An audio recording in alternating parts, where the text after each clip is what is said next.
Hi hello ವೀಕ್ಷಕರೇ ನಮಸ್ಕಾರ. So ಇವತ್ತು ಕ್ಯಾಬೇಜಿಂದ ಒಂದು ಬ್ಯೂಟಿಫುಲ್ ಆದಂತಹ ರೆಸಿಪಿ. ಇದು ತುಂಬಾ ಟೇಸ್ಟಿಯಾಗಿರುತ್ತೆ. ಸೊ ನೀವು ನೋಡ್ತಾ ಇರೋ ಹಾಗೆ ನಾನೀಗ ಕ್ಯಾಬೇಜ್ ಎಲೆ ಏನಿದೆ ಅದರಲ್ಲಿ ಒಂದು ಸ್ಟಫಿಂಗ್ ರೀತಿಯಾಗಿ ಮಾಡಿ ಅದನ್ನು ನಾನು ಸ್ಟೀಮಲ್ಲಿ ಇಟ್ಟು ಒಂದು ಬ್ಯೂಟಿಫುಲ್ ಆದಂತಹ ರೆಸಿಪಿ ಮಾಡ್ತಾಯಿದ್ದೀನಿ. ಈವ್ನಿಂಗ್ ಸ್ನ್ಯಾಕ್ಸ್ ತುಂಬಾ ಒಳ್ಳೆಯದು. This is one of the steam food. ತುಂಬ ಟೇಸ್ಟಿಯಾಗಿರುತ್ತೆ. ಸೊ ಟಿಪಿಕಲ್ ಆಗಿ ಒಂದು ಟೇಸ್ಟಿ ಆದಂತಹ ಫುಡ್ ಇದು. ಸೊ ಈ ರೆಸಿಪಿ ಮಾಡೋದು ಹೇಗೆ ಅಂತ ನೋಡೋಣ. ಮೊದಲಿಗೆ ನಾನು ಇಂಪಾರ್ಟೆಂಟ್ ಇಂಗ್ರೀಡಿಯೆಂಟ್ ಕ್ಯಾಬೇಜ್.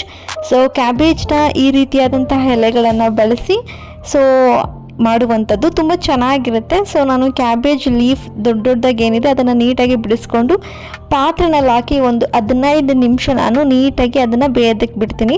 ಸೊ ಇದು ಬೇಯ್ತಾ ಇರೋವಾಗಲೇ ನಾನೀಗ ಸ್ಟಫಿಂಗ್ಗೆ ಪಲ್ಯ ರೆಡಿ ಮಾಡ್ಕೊಳ್ತೀನಿ. ಅದಕ್ಕೆ ನಾನು ಈರುಳ್ಳಿ ತೊಗೊಂಡಿದ್ದೀನಿ, ಕ್ಯಾರೆಟ್, ಬೀನ್ಸ್ ಮತ್ತು ಕೊತ್ತಂಬರಿ ಸೊಪ್ಪು ಸಹ ನಾನು ತೊಗೊಂಡಿದ್ದೀನಿ. ಇಷ್ಟನ್ನು ನಾನು ಮಿಕ್ಸಿಗೆ ಹಾಕಿ ಗ್ರೈಂಡ್ ಮಾಡ್ಕೊಳ್ತಾ ಇದ್ದೀನಿ. ಸೊ ನೀವು ಪನ್ನೀರ್ ಸ್ಟಫಿಂಗ್ ಸಹ ಮಾಡ್ಕೋಬೋದು, ಪನ್ನೀರ್ ಸಹ ಹಾಕ್ಕೊಂಡು ಮಾಡ್ಕೋಬೋದಾಗುತ್ತೆ. ಸೊ ಈಗ ನಾನು ಒಂದು ಪಾತ್ರೆ ಇಟ್ಟಿದ್ದೀನಿ. ಇದಕ್ಕೆ ನಾನು ಕೊಬ್ಬರಿ ಎಣ್ಣೆನೇ ಬಳಸ್ತಾ ಇದ್ದೀನಿ. ಕೊಬ್ಬರಿ ಎಣ್ಣೆ ಆರೋಗ್ಯಕ್ಕೆ ತುಂಬಾ ಒಳ್ಳೆಯದು. ಸೊ ನಾನೀಗ ಎಣ್ಣೆ ಕಾದ ನಂತರ ಇದಕ್ಕೆ ನಾನೇನು ಈರುಳ್ಳಿ ತೊಗೊಂಡಿದ್ದೆ ಅದನ್ನು ಹಾಕ್ಕೊಳ್ತಾ ಇದ್ದೀನಿ. ಒಂದು ಈರುಳ್ಳಿ ತೊಗೊಂಡಿದ್ದೀನಿ. ಸೊ ಮೀನ್ ವೈಲ್ ಎಲೆ ನೀರಲ್ಲಿ ಬೇಯ್ತಾ ಇದೆಯಾ ಅದು 10-15 ನಿಮಿಷ ಬೇಯಬೇಕಾಗುತ್ತೆ. ಈ ಪಲ್ಯ ಆಗೋ ಗಂಟೆ ಅದು ಬೆಂದ್ರೂ ಸಹ ಪರವಾಗಿಲ್ಲ, ನೀಟಾಗಿ ಬೇಯುತ್ತೆ. ಈಗ ನಾನು ಶುಂಠಿ ಬೆಳ್ಳುಳ್ಳಿ ಪೇಸ್ಟ್ ತೊಗೊಳ್ತಾ ಇದ್ದೀನಿ, ಸ್ವಲ್ಪ ಶುಂಠಿ ಬೆಳ್ಳುಳ್ಳಿ ಪೇಸ್ಟ್. ಸೊ ನೀಟಾಗಿ ಎಣ್ಣೆಯಲ್ಲಿ ಬಾಡಿಸ್ಕೊಳ್ತಾ ಇದ್ದೀನಿ. ಈಗ ನಾನೇನು ಮಿಕ್ಸಿಗೆ ವೆಜಿಟೇಬಲ್ಸ್ ಹಾಕಿ ಒಂದು ಪೇಸ್ಟ್ ಥರ ಮಾಡಿಟ್ಕೊಂಡಿದ್ದೆ. ತುಂಬ ಪೇಸ್ಟ್ ಅಲ್ಲ, ಈ ರೀತಿಯಾಗಿ ತರಿಯಾಗಿ ಇದ್ದರೆ ಚೆನ್ನಾಗಿರುತ್ತೆ. ಆ್ಯಂಡ್ ನಾನು ಈಗ ಕೊತ್ತಂಬರಿ ಸೊಪ್ಪನ್ನು ಸಹ ಹಾಕ್ಕೊಂಡು ನೀಟಾಗಿ ಮಿಕ್ಸ್ ಮಾಡ್ಕೊಳ್ತಾ ಇದ್ದೀನಿ. ಈಗ ನಾನು ಸ್ವಲ್ಪ ಖಾರದ ಪುಡಿ, ಸ್ವಲ್ಪ ಧನಿಯಾ ಪುಡಿ, ಸ್ವಲ್ಪ ಗರಂ ಮಸಾಲ, ಸ್ವಲ್ಪ ಅರಿಶಿನ ಪುಡಿ, ರುಚಿಗೆ ತಕ್ಕಷ್ಟು ಉಪ್ಪನ್ನು ನಾನೀಗ ಹಾಕಿ ಬೆರೆಸ್ಕೊಳ್ತಾ ಇದ್ದೀನಿ. ಇದನ್ನು ನೀಟಾಗಿ ನೀವು ಮಿಕ್ಸ್ ಮಾಡ್ಕೊಳ್ಳಿ, ಉಪ್ಪು ಖಾರ ಎಲ್ಲ ನೀಟಾಗಿ ಹಿಡಿಯುತ್ತೆ. ಸೊ ಈಗ ಇದು ನೀರಲ್ಲಿ ಎಲೆಗಳು ಬೇಯ್ತಾ ಇತ್ತಲ್ಲ, ಇದು ನೀಟಾಗಿ ಬೆಂದಿರಬೇಕಾಗುತ್ತೆ. ಆ ಎಲೆ ಒಂದು ಟ್ರಾನ್ಸ್ಪರೆಂಟ್ ಥರ ಆಗಿರಬೇಕು. ಸೊ ಈ ಕಡೆಯಿಂದ ನೋಡಿದ್ರೆ ಆ ಕಡೆಗೆ ಸ್ವಲ್ಪ ಟ್ರಾನ್ಸ್ಪರೆನ್ಸಿ ಅನಿಸ್ಬೇಕು, ಅಷ್ಟು ಬೆಂದಿರಬೇಕು. ಸೊ ಈಗ ನನ್ನ ಪಲ್ಯನೂ ಸಹ ಇದು ಆಗಿದೆ ಆ್ಯಂಡ್ ಎಲೆನೂ ಅಷ್ಟೇ ನೀರಲ್ಲಿ ಬೆಂದಿದೆ. ಸೊ ಈಗ ನಾನು ಎಲೆ ತಗೊಳ್ತಾ ಇದ್ದೀನಿ. ಇಲ್ಲಿ ಮಧ್ಯ ಈ ದಿಂಡು ಏನು ಕಾಣಿಸ್ತಿದೆ ಸ್ವಲ್ಪ ಈ ಪಾರ್ಟ್ ಗಟ್ಟಿ ಇರುತ್ತೆ, ಅದನ್ನು ನೀವು ರಿಮೂವ್ ಮಾಡ್ಕೊಳ್ಬೇಕಾಗತ್ತೆ. ಆಗ ನಮಗೆ ಸ್ಟಫಿಂಗ್ ನೀಟಾಗಿ ಹಾಕಿ ಸುತ್ಕೊಳ್ಳೋದಕ್ಕೆ ಈಸಿ ಆಗುತ್ತೆ.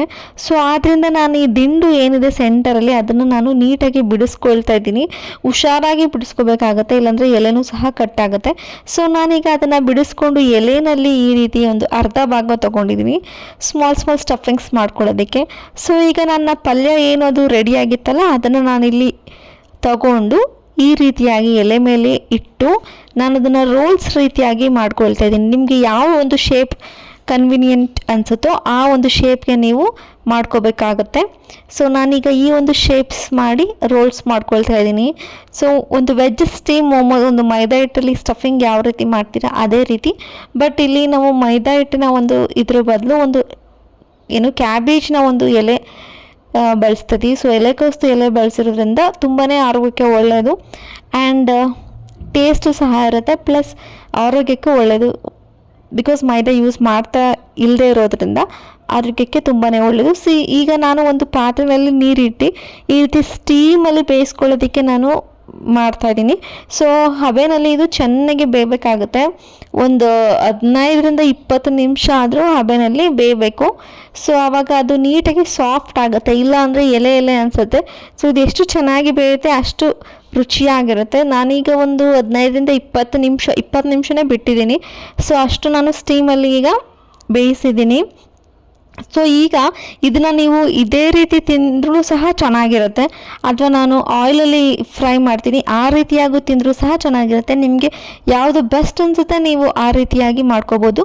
ಸೊ ನಾನೀಗ ಸ್ಟೀಮಲ್ಲಿ ಬೆಂದಿದೆ ಅದನ್ನು ನಾನು ಒಂದು ಪಾತ್ರೆ ತವನಲ್ಲಿ ಸ್ವಲ್ಪ ಎಣ್ಣೆ ಅಷ್ಟೇ ತೊಗೊಂಡಿದ್ದೀನಿ, ಜಾಸ್ತಿ ಅಲ್ಲ, ಡೀಪ್ ಫ್ರೈ ಅಲ್ಲ, ಈ ರೀತಿ ಸ್ವಲ್ಪ ಅಷ್ಟೇ ಎಣ್ಣೆ ಸವರಿ ಅದನ್ನು ನಾನು ಆ ಕಡೆ ಈ ಕಡೆ ಸ್ವಲ್ಪ ಲೈಟಾಗಿ ರೋಸ್ಟ್ ಮಾಡ್ಕೊಳ್ತಾ ಇದ್ದೀನಿ. ಇದನ್ನು ನೀವು ರೆಡ್ ಚಟ್ನಿ ಅಥವಾ ಗ್ರೀನ್ ಚಟ್ನಿ ಜೊತೆ ತಿಂದರೂ ಚೆನ್ನಾಗಿರುತ್ತೆ. ಅಥವಾ ಶೆಜ್ವಾನ್ ಸಾಸ್ ಏನಿರುತ್ತೆ ಅಥವಾ ಟೊಮೆಟೊ ಕೆಚಪ್ ಜೊತೆ ತಿಂದರೂ ಸಹ ತುಂಬಾ ಚೆನ್ನಾಗಿರುತ್ತೆ. ಸೊ ಲೈಟಾಗಿ ಗೋಲ್ಡನ್ ಬ್ರೌನ್ ಬರುವ ರೀತಿ ಆ ಸೈಡ್ ಈ ಸೈಡ್ ಎರಡು ಸೈಡ್ನು ಸಹ ನಾನು ಲೈಟಾಗಿ ಗೋಲ್ಡನ್ ಬ್ರೌನ್ ಬರೋ ಥರ ನಾನು ರೋಸ್ಟ್ ಮಾಡ್ಕೊಳ್ತಾ ಇದ್ದೀನಿ. So this is one of the best food because ಇದು ಸ್ಟೀಮಲ್ಲಿ ಮಾಡಿದ್ದೀವಿ and also less oil use ಮಾಡ್ಕೊಂಡಿದ್ದೀವಿ, ಜಾಸ್ತಿ ಆಯಿಲ್ ಸಹ ನಾವು ಬಳಸಿಲ್ಲ. ಸೊ ಇದು ನೀಟಾಗಿ ರೋಸ್ಟ್ ಆಗಿದೆ. ನಾನೀಗ ಸರ್ವಿಂಗ್ ಪ್ಲೇಟ್ಗೆ ಇದನ್ನು ಸರ್ವ್ ಮಾಡ್ಕೊಳ್ತಾ ಇದ್ದೀನಿ.